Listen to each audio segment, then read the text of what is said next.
오늘 본문 말씀 이전의 내용을 보게 되면 가버나움으로 오는 길에 제자들이 누가 크냐며 다툼을 벌이게 되었었습니다. 그때 예수님께서 뭐라고 말씀하셨습니까? 제자들에게 첫째가 되려면 무사람의 끝이 되어야 된다. 무사람을 섬기는 자가 되어야 된다라고 말씀을 하십니다. 그리고 섬김의 구체적인 그런 실천으로 어린아이 하나를 세우시고 이렇게 또 말씀하시죠. 누구든지 이 어린 아이와 같은 하나를 영접하면 곧 나를 영접하는 것이다. 작은 자라고 해서 우리가 업심여기거나 천하게 여겨서는 안 된다. 작은 자도 귀하게 여겨야 된다라고 말씀해 주셨습니다. 자, 그리고 이어서 이제 오늘 본문은 예수님의 이 말씀에 요한이 질문을 드리는 것입니다. 내 이름으로 어린아이를 하나를 영접하라면 이렇게 말씀하셨는데 이제 38절에 보면 요한은 예수님의 이름으로 귀신을 내어 쫓는 자들에 대해서 관해서 묻게 되는 것입니다. 그들이 우리를 따르지 않는, 우리와 함께하지 않는 자들이기 때문에 예수님의 이름으로 귀신을 고치는 것을 금하게 하였다라는 것입니다. 예수님을 따르는 자들이 아닌데 예수님의 이름으로 귀신을 내어 쫓았다는 것에 대해서 그것을 고치는 것에 금하게 하였다라는 것입니다. 이 요한의 말에는 어떻게 보면 이 제자들이 갖고 있는 우월 의식이 있었던 것입니다. 그들만의 특권 의식이 있었던 것이죠. 제자들만이 주님의 이름으로 능력을 행할 수 있다라고 생각을 했던 것입니다. 이런 우월 의식과 특권 의식이 어떻게 보면 독선적이고 또 배타적으로 보여지는 그런 태도로 이어진 것이죠. 예수님은 그것에 대해서 뭐라고 말씀하셨을까요? 39절과 40절에 보면은 예수께서 이르시되 금하지 말라는 것입니다. 금하지 말라. 내 이름을 의탁하여 능한 일을 행하고 즉시로 나를 비방하는 자가 없느니라. 우리를 반대하지 않는 자는 우리를 위하는 자다라고 말씀해 주십니다.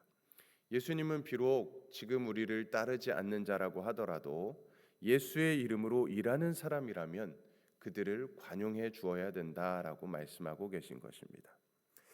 이 사실 귀신을 내쫓는 일, 귀신 들린 자를 고쳐주는 일, 새 삶을 살게 하는 것이 얼마나 귀한 일이겠습니까? 그것도 예수님의 이름으로 쫓아냈다라고 한다면 그것은 예수님을 믿는 믿음이 있었기 때문에 그런 일이 가능한 것이라고 볼 수 있겠지요. 우리가 사도행전 19장에 보게 되면 유대의 제사장 스게와의 7 아들에 관한 이야기가 나오게 됩니다. 그들이 바울이 귀신을 내어 쫓는 것을 보고서 흉내를 내게 되지요. 그런데 흉내를 냈는데 악귀가 그들에게 뭐라고 이야기를 하였습니까? 내가 예수도 알고 바울도 아는데 너희들은 누구냐라고 악귀 들린 사람이 그들에게 막 뛰어 올라갑니다.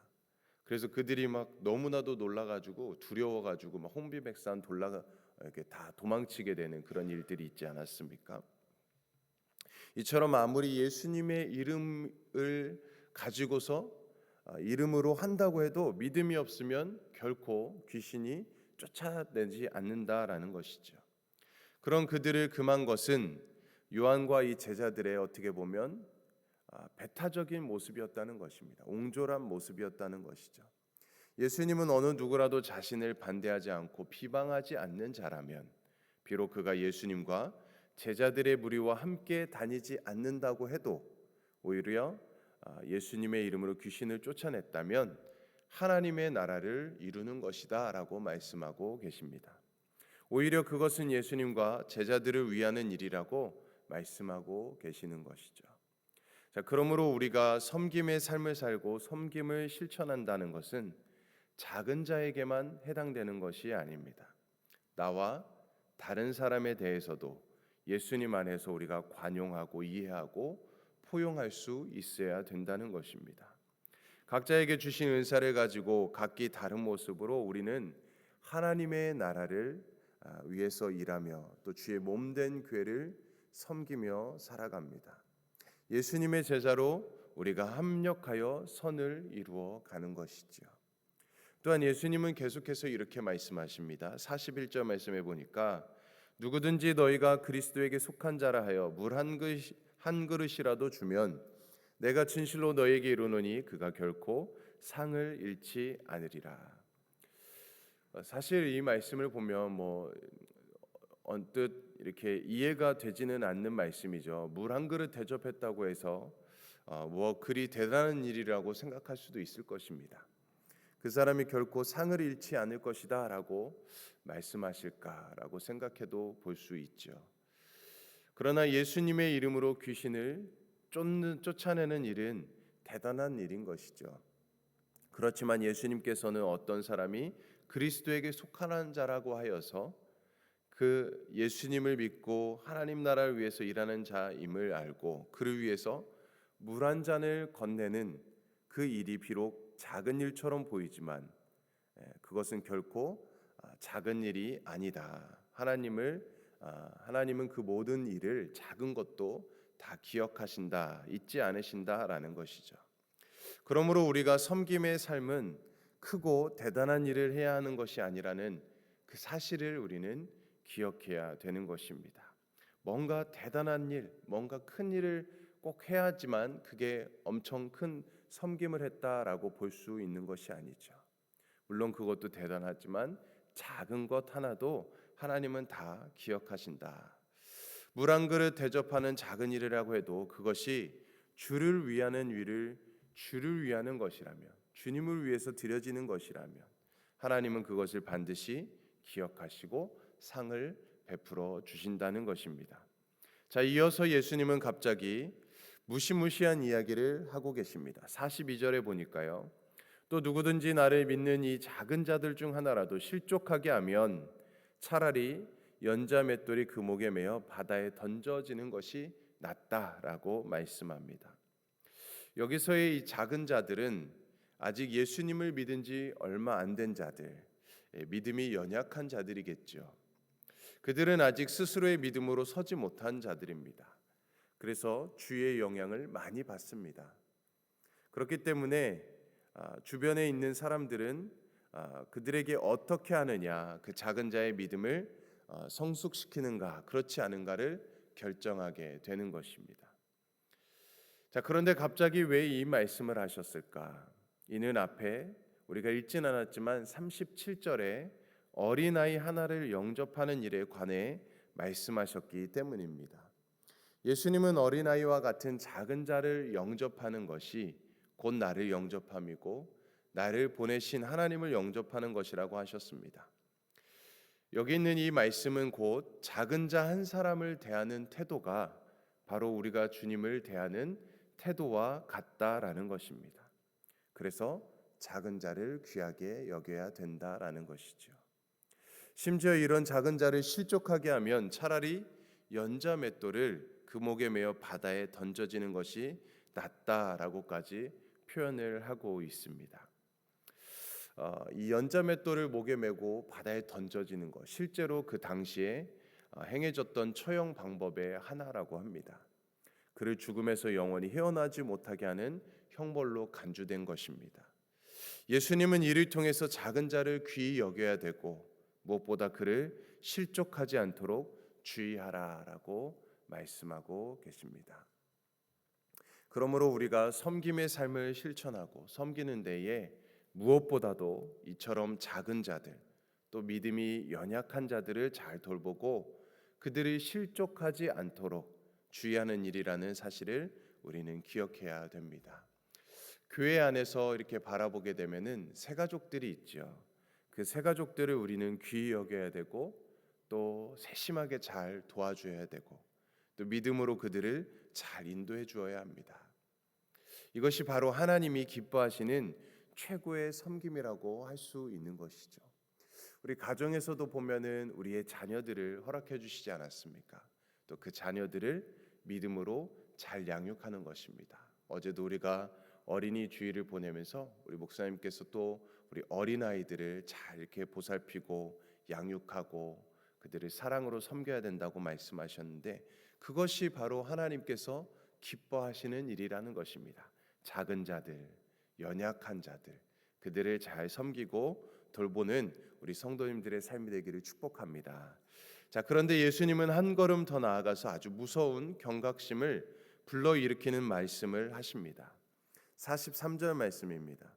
만일 내 손이 너를 범죄하게 하거든 찍어버리라.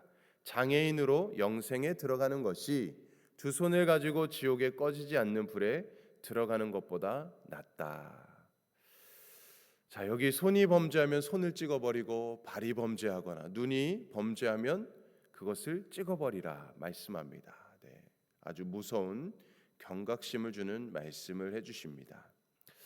자, 그런 것들로 인해서 하나님 나라에 못 들어가느니 차라리 잘라내고 빼버리는 것이 낫다라고 말씀하십니다. 그런데 이 말씀은 우리가 그 문자 그대로 받아들이는 것이 아니죠.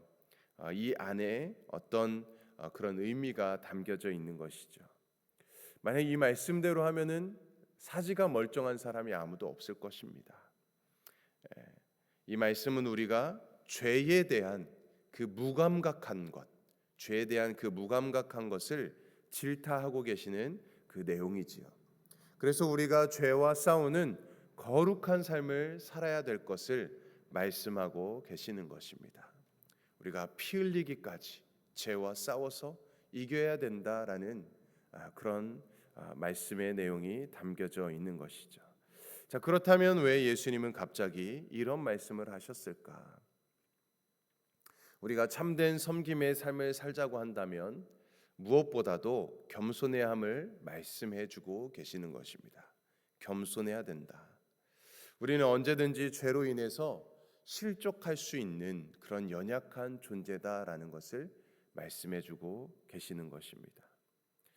그럴 때 우리는 겸손히 남을 섬기는 삶, 또 나를 남보다 더 낮게, 나를 낮게 여기고 더 다른 사람들을 높게 여겨주는 것입니다.